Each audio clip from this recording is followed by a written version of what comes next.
भोलानाथ जब दिन भर के काम के बाद घर लौटा तो दरवाजे पर ही ठिठक गया। चूल्हा ठंडा पड़ा था, बर्तन जूठे थे और आंगन में पत्ते बिखरे थे। घर की शांति में एक अजीब सी बेचैनी थी। उसने आवाज लगाई, चंचला, कहाँ हो तुम? कोई जवाब नहीं आया। चिंता से उसका दिल बैठ गया। वह तेज कदमों से अंदर गया तो देखा चंचला रसोई के एक कोने में सिमटी हुई, अपनी खूबसूरत पीली साड़ी में लिपटी, बड़ी बड़ी आंखों से घूर रही थी। उसके चेहरे पर हवाइयाँ उड़ रही थी। भोलानाथ ने घबराकर पूछा, क्या हुआ? तुम ठीक तो हो? ऐसे क्यों बैठी हो? चंचला की आवाज कांप रही थी। स्वामी, हमारे घर में रसोई में एक भूत है। भोलानाथ हैरान रह गया। भूत? कैसी बातें कर रही हो? चंचला ने जोर से सिर हिलाया। हाँ, और ये कोई ऐसा वैसा भूत नहीं है, ये झाड़ू पोंछे का दुश्मन भूत है। भोलानाथ ने अविश्वास में सिर हिलाया। चंचला, ये तुम्हारा वहम है। भूतों को सफाई से क्या लेना देना? चंचला उछलकर खड़ी हो गई। उसकी आंखों में आंसू भरने की पूरी तैयारी थी। वहम? मैं आपको बताती हूँ क्या हुआ। जैसे ही मैंने झाड़ू उठाया, वो हवा में उड़कर मेरे सिर पर लगने वाला था। जब पोंछा लगाने के लिए कपड़ा उठाया तो उसमें अपने आप आग लग गई। और जब मैंने बर्तन धोने के लिए हाथ बढ़ाया तो सारे बर्तन खनखनाकर नाचने लगे, जैसे कह रहे हो हमें हाथ मत लगाना। चंचला ये सब इतने यकीन से बोल रही थी कि एक पल के लिए भोलानाथ भी सोच में पड़ गया। उसकी पत्नी की कल्पना शक्ति कमाल की थी, पर उसकी आंखों के पीछे की शरारत भोलानाथ से छिपी नहीं थी। वह समझ गया था कि ये भूत कामचोरी का भूत है, जो उसकी नई नवेली दुल्हन पर सवार हो गया है। पर वह बेचारा कहता भी तो क्या कहता। उस दिन के बाद चंचला ने आधिकारिक तौर पर हड़ताल कर दी। उसने ऐलान किया कि जब तक घर से भूत नहीं भाग जाता, वह किसी भी काम को हाथ नहीं लगाएगी, क्योंकि उसकी जान को खतरा है। अब उसका सारा दिन बिस्तर पर लेटे लेटे गुजरता। वह भोलानाथ को आदेश देती, स्वामी, भूख लगी है, कुछ बना कर ले आओ। भोलानाथ बेचारा दिन भर चाक पर मेहनत करता और शाम को आकर घर का काम भी करता। वह रोटियां बनाता, सब्जी काटता और अपनी आलसी बेगम की सेवा में लगा रहता। चंचला आराम से बिस्तर पर लेटी, सोने के कंगन खनकाती और मजे से खाना खाती, जैसे वो किसी राजमहल की रानी हो। भोलानाथ का धीरज अब जवाब दे रहा था। उसका शांत और सुखी घर एक आलस के अखाड़े में बदल गया था। वह अपनी पत्नी से बहुत प्यार करता था, पर उसकी इस हरकत ने उसे परेशान कर दिया था।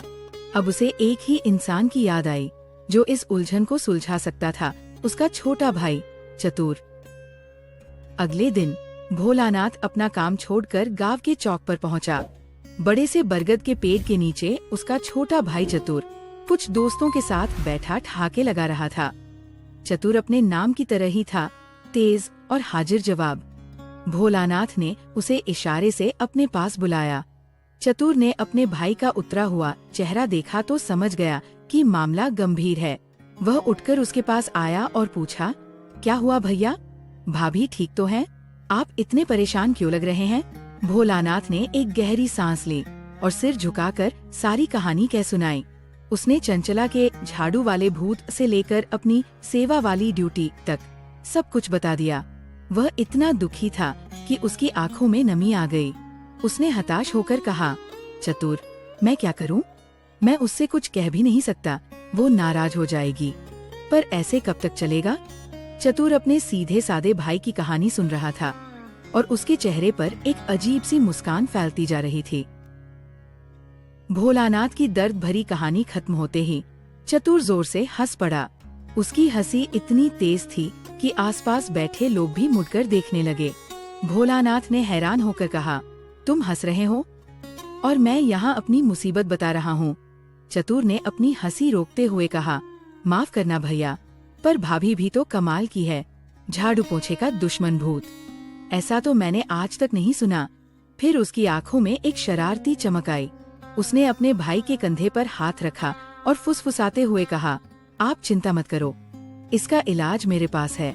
अगर भाभी के घर में एक छोटा मोटा भूत है तो हम उससे बड़ा और ज्यादा खतरनाक भूत ले आएंगे। भोलानाथ ने कुछ समझा नहीं। बड़ा भूत? उसका क्या मतलब? चतुर ने अपनी आंख मारी और बोला, भैया, भूत को भूत ही निकाल सकता है, बस अब आप देखते जाओ।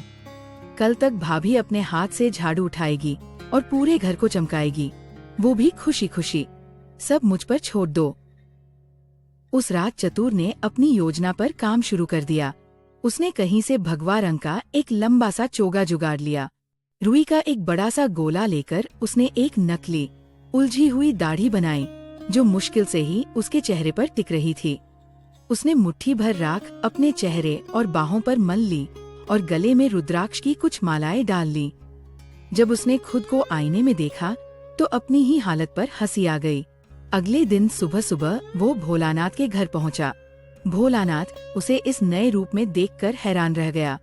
चतुर ने अपनी आवाज भारी करते हुए कहा, मैं हूँ बाबा भयंकर, भूतों का काल और आत्माओं का सरदार। कहो वत्स, किस दुष्ट आत्मा ने तुम्हारे घर में डेरा डाला है? उसकी नौटंकी देखकर भोलानाथ की हंसी छूट गई, पर उसने जल्दी से खुद को संभाला। चतुर की आंखों में वही पुरानी शरारत थी, लेकिन उसका इरादा पक्का था। अब वो सिर्फ चतुर नहीं, बल्कि पाखंडी बाबा भयंकर था, जो चंचला के आलसी भूत को भगाने आया था। भोलानाथ बाबा भयंकर बने चतुर को लेकर घर के अंदर गया। चंचला बिस्तर पर लेटी ऊँग रही थी। एक अजनबी साधु को अपने घर में देखकर वो हड़बड़ाकर उठ बैठी। भोलानाथ ने डरे होने का नाटक करते हुए कहा, चंचला, ये बहुत पहुँचे हुए बाबा है, बाबा भयंकर, ये हमारे घर का भूत निकालने आए हैं। चंचला ने बाबा को ऊपर से नीचे तक देखा। नकली दाढ़ी और चेहरे पर लगी राख देखकर उसे थोड़ा शक तो हुआ, पर भोलानाथ के चेहरे की गंभीरता देखकर वह चुप रही। बाबा भयंकर ने अपनी आंखें घुमाईं और घर के हर कोने को ऐसे घूरा जैसे उसे आर पार सब दिख रहा हो। फिर उसने अपनी भारी आवाज में कुछ अजीबोगरीब मंत्र पढ़ने शुरू किए।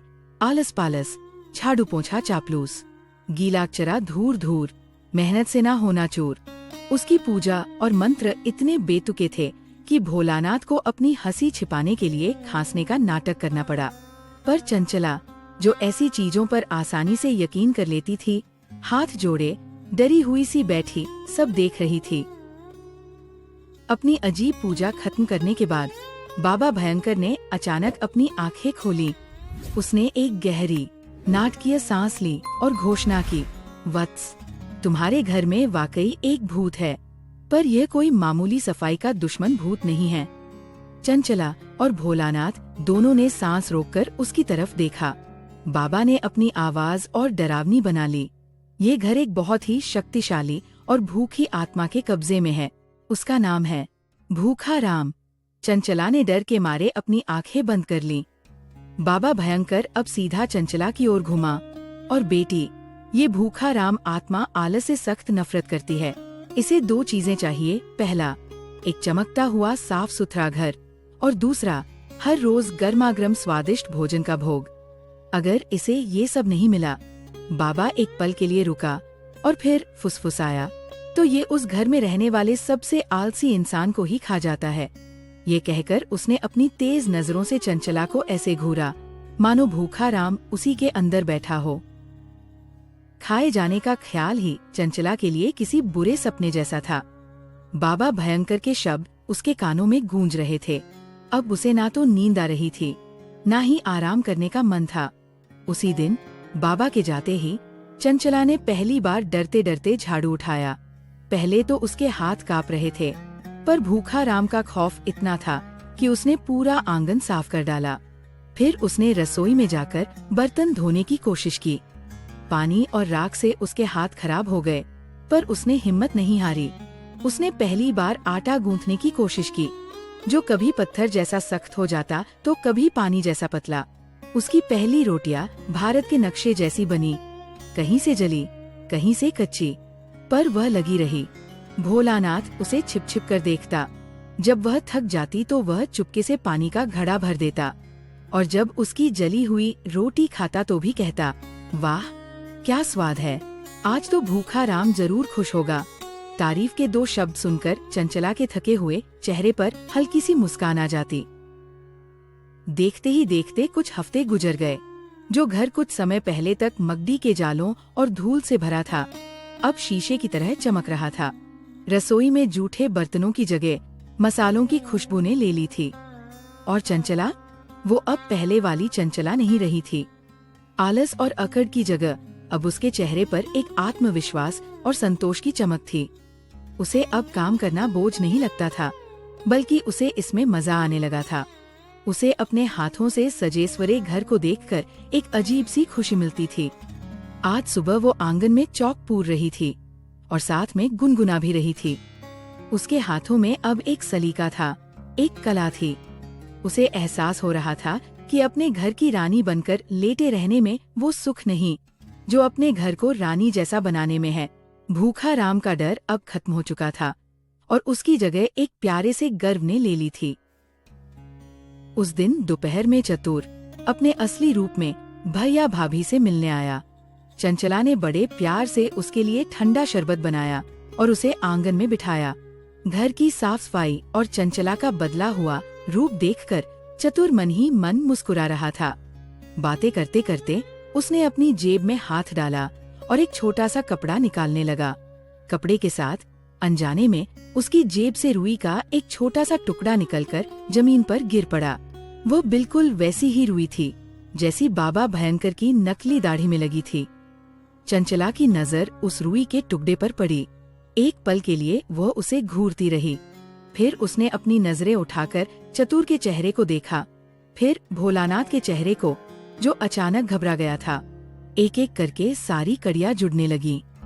बाबा भयंकर की अजीबोगरीब पूजा, उसके बेतुके मंत्र, भूखा राम की कहानी और अब यह रुई। चंचला की आंखों में पहले हैरानी, फिर समझ और फिर एक शरारती चमक तैर गई। उस शाम चंचला ने अपनी जिंदगी का सबसे स्वादिष्ट खाना बनाया। उसने थाली परोसते हुए भोलानाथ और चतुर को खाने पर बुलाया। दोनों भाई चोरों की तरह सिर झुकाए बैठे थे, इस इंतजार में कि कब चंचला का गुस्सा फूटेगा। पर चंचला शांत थी। उसने मुस्कुराते हुए खाना परोसा। दोनों ने डरते डरते पहला निवाला लिया। खाना वाकई बहुत लजीज था। चंचला ने अपनी मीठी आवाज में पूछा, तो देवर जी, खाना कैसा बना है? चतुर ने जल्दी से कहा, बहुत अच्छा भाभी, बहुत स्वादिष्ट। चंचला ने अपनी शरारती मुस्कान के साथ कहा, अच्छा है, मुझे लगा पूछ लूं कि आज भूखा राम खुश है या नहीं। ये सुनते ही दोनों भाइयों के गले में निवाला अटक गया। उन्होंने डरी हुई नजरों से चंचला को देखा। चंचला अपना चेहरा गंभीर न रख सकी और खिलखिलाकर हंस पड़ी। उसे हंसता देख पहले भोलानाथ और फिर चतुर भी हंसने लगे। पूरे घर में उनकी हंसी गूंज उठी। हंसी थमने के बाद चंचला ने कहा, मैं मानती हूँ कि मैं आलसी और नासमझ थी, पर आप दोनों ने मुझे जो सबक सिखाया उसे मैं कभी नहीं भूलूंगी। उसने अपने पति की ओर देखा और कहा, मुझे माफ कर दीजिए। भोलानाथ ने प्यार से उसका हाथ थाम लिया। चंचला ने अब काम करने में अपनी खुशी ढूंढ ली थी। उसने जान लिया था कि असली जादू किसी बाबा के मंत्रों में नहीं, बल्कि अपने हाथों की मेहनत में होता है। कुछ दिनों बाद चंचला रसोई में कोई नया पकवान बनाने की कोशिश कर रही थी और खुशी से गुनगुना रही थी। भोलानाथ उसे दरवाजे पर खड़ा प्यार और गर्व से देख रहा था। उनका घर अब सिर्फ मिट्टी की दीवारों का ढांचा नहीं, बल्कि मेहनत, प्यार और हंसी से बना एक सच्चा घर था। कहानी का सार यही है कि कभी कभी हमारे सबसे बड़े डर ही हमें हमारी सबसे बड़ी ताकत से मिलवाते हैं। असली भूत आलस ही था, जिसे किसी तांत्रिक ने नहीं, बल्कि मेहनत के जादू ने भगाया था। तो दोस्तों, ये कहानी आपको कैसी लगी, हमें कमेंट करके जरूर बताएं। अगर आपको ऐसी कहानियाँ पसंद आती है तो कृपया वीडियो को लाइक करें और हमारे चैनल को सब्सक्राइब करें।